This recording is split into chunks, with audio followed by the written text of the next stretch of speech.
خالق تک پہنچنے کے جتنے بھی راستے ہیں ہمیں قرآن کریم نے بتائے، ان میں سجدے کے علاوہ سب راستے مخلوق سے ہو کر گزرتے ہیں۔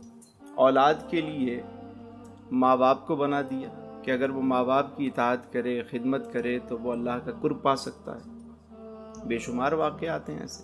حضرت بایزید بستامی فرماتے ہیں کہ میں نے ماں کی خدمت کی تو میرا قلب منور ہو گیا، روشن ہو گیا۔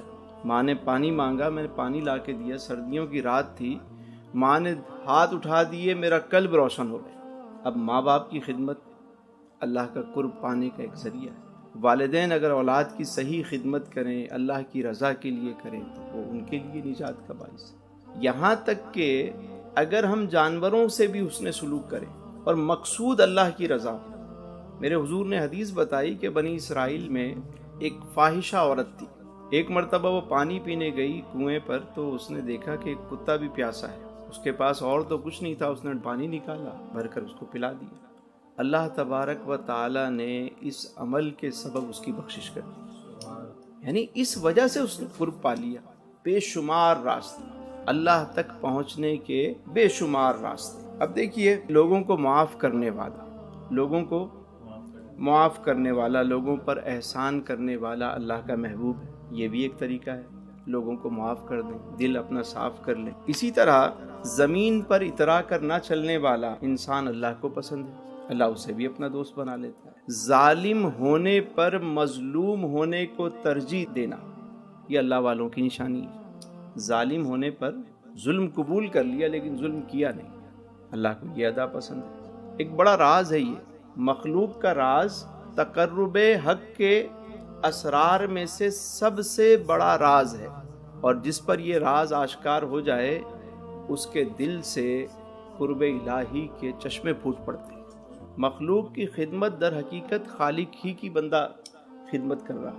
ہم سمجھتے ہیں کہ ایک ہی طریقہ ہے، اسی طریقے سے ہی ہم منزل تک پہنچ سکتے ہیں، لیکن اللہ تک پہنچنے کے کتنے راستے، لامحدود ذات، لامحدود راستے، کوئی ایک راستہ نہیں جس پر یہ راز آشکار ہو جائے قرب الہی کے چشمے اس کے دل سے پھوٹ پڑتے ہیں، قلب سے جاری۔ اب دیکھیے، ایک اور طریقہ بھی ہے اللہ تک پہنچنے کا، اللہ کا قرب حاصل کرنے کا ایک شارٹ کٹ راستہ بھی، اور وہ یہ ہے کہ کسی صاحب نظر کی نظر میں آ جانا۔ بھئی اللہ کی تلاش انسان کو کسی انسان تک تو ہی لے جاتی ہے۔ کبھی آپ نے دیکھا کہ کوئی اللہ کا متلاشی ہو، چاہتا ہو کہ میں خالق کائنات کا قرب حاصل کر لوں، تقرب مل جائے، میں مقرب بن جاؤں؟ دن میں ہم 17 مرتبہ یہ دعا کرتے ہیں، اہدنا الصراط المستقیم صراط الذین انعمت علیہم، اے اللہ ہمیں سیدھا راستہ چلا، راستہ ان کر جن پر تو نے انعام کیا۔ اب میں یہ پوچھتا ہوں، میرا سوال یہ ہے کہ کیا کبھی ہم نے تڑپ کر یہ دعا کی کہ یا اللہ کسی انعام یافتہ سے ملا دے؟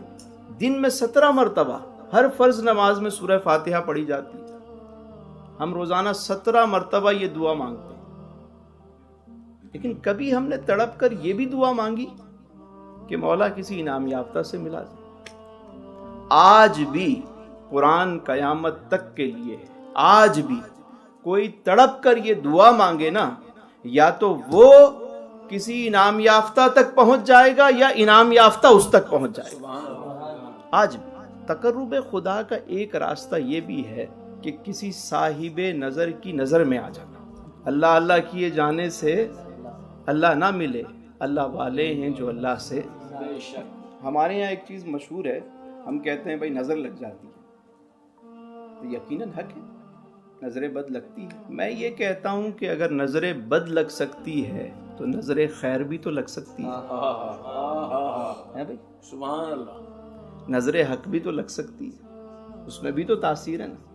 ہم ایک ہی طرف کیوں دیکھ رہے ہیں کہ نظر بد لگ سکتی ہے، نظر بد ہو گئی؟ کبھی کسی نظر خیر والی نظر میں بھی آپ صاحب نظر کی نظر میں آ جاؤ، پھر آپ دیکھو کیسے منازل طے ہوتی ہیں، کیسے مدتوں کا سفر جو ہے وہ لمحوں میں طے ہوتا ہے۔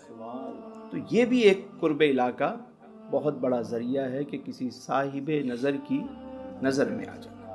حدیث قدسی ہے، اللہ رب العزت ارشاد فرماتا ہے، یتقرب عبدی بالنوافل، میرا بندہ میرا قرب نوافل کے ذریعے حاصل کرتے ہیں۔ میں کسی سے پوچھوں کہ نوافل کے ذریعے قرب کیسے حاصل ہوتا ہے تو جواب ملتا ہے جناب ہماری سوچ تو یہی ہے نا، ہم سمجھتے ہیں نفل کا مطلب 2 رکعت نماز ہی ہے، یقیناً وہ بھی نفل ہے، لیکن نفل کا جو فلسفہ ہے یہ بہت وسیع ہے۔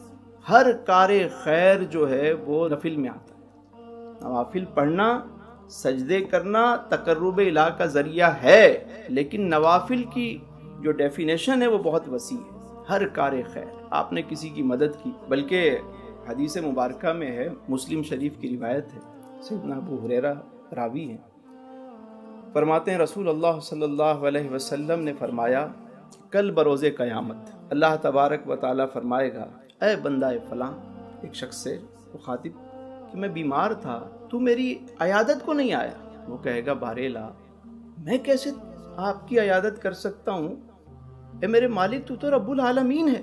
اللہ فرمائے گا اے میرے بندے، میرا فلاں بندہ بیمار تھا، میرا فلاں بندہ بیمار تھا اور تجھے خبر تھی، تو اگر وہاں پہنچ جاتا تو مجھے وہیں پاتا۔